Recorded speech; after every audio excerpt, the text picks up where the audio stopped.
Well, lo and behold, tonight against Andy Vences, your victory, you are now guaranteed a world title shot. With everything you've been through, the fact that you lost a child, you have a beautiful family, but now the significance, a couple hours later, what does this win mean to you?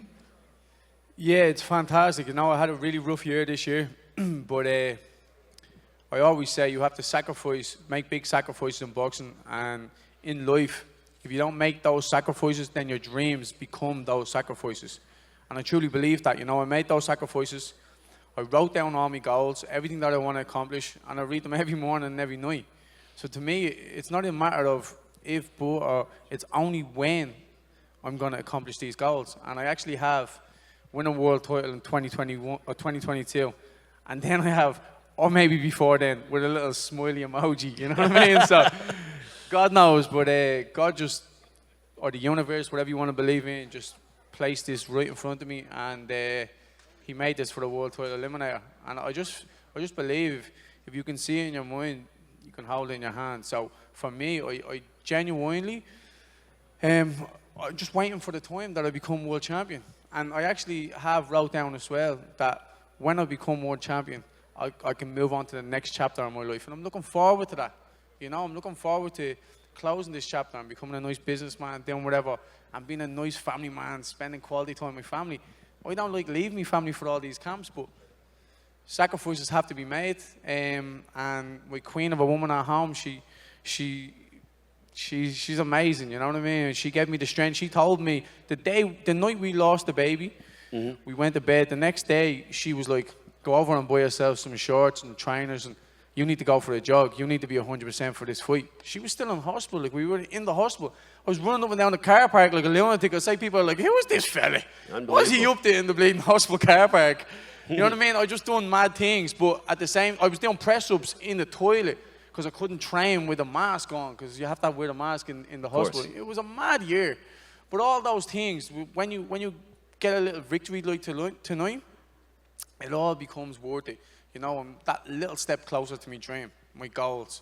And I won't be accomplished as a man until I win that world title. So it better come sooner or later, because I'm 29 now and I'm getting on. This body can't take too much more punishment. You told me in the post-fight interview, for the media members who are obviously covering it and listening to the broadcast, but there was a period in the fight, and this blew my mind, because you were getting tagged in that 9th round with big shots from Andy Vences. 8th, sorry. You know, stand corrected. See, I smashed him in that 9th round, so it was the 8th. You know, so you smashed him in the 9th round, but in the 8th, you couldn't see. That's why the doctor was asking you, and you told me that you were pretty much blind in the fight, and you were fighting on guts and instinct. How did you even get through that round? Because you couldn't see. How's that even possible? Yeah, it was a nightmare. I've had way worse cuts than this in the past, but they've actually been longer and kind of the blood dripped down to the side. But this time it was just right on the eye bone, and it kept dripping straight in my eye. And I was just, every time I blinked, I got like a red blur, and I couldn't see anything. And then every time I tried to wipe it, he kept hitting me with a jab, and I was like, oh. So then I started nearly dropping the hand, so I didn't wipe it. I was trying to just stay as far away from it as possible, and then he was tagging me with silly shots.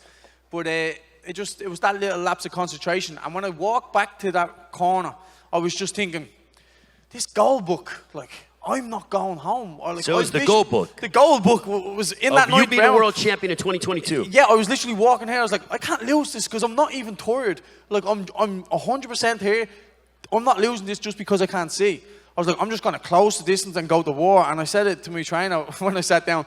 He said, like, come on, we need to be winning these rounds. You're after losing them last 2 rounds. We need to win these rounds. And I said, right, do you want me just to go to war with him? Like, just close that gap so at least if I throw and I'm close, I'm going to land. And he said, yeah, go to war room.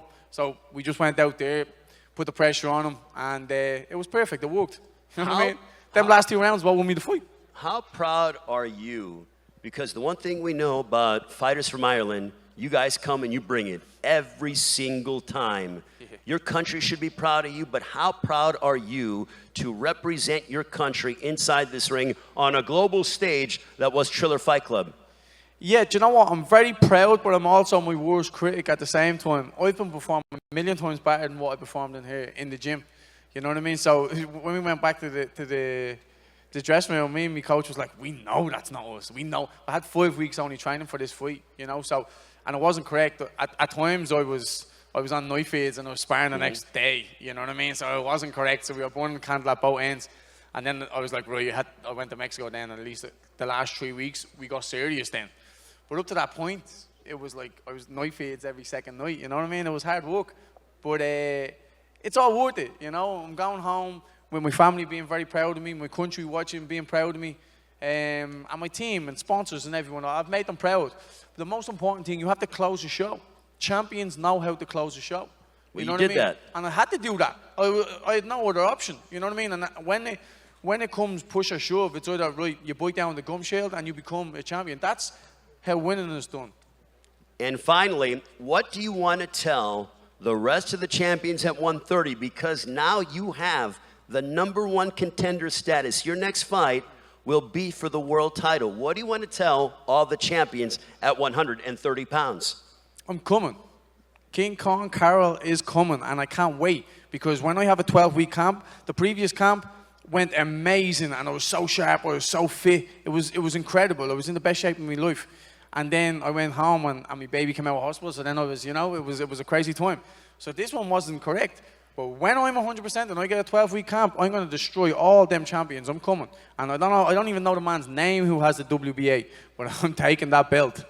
Jono Carroll, ladies and gentlemen, the #1 contender at 130 pounds. And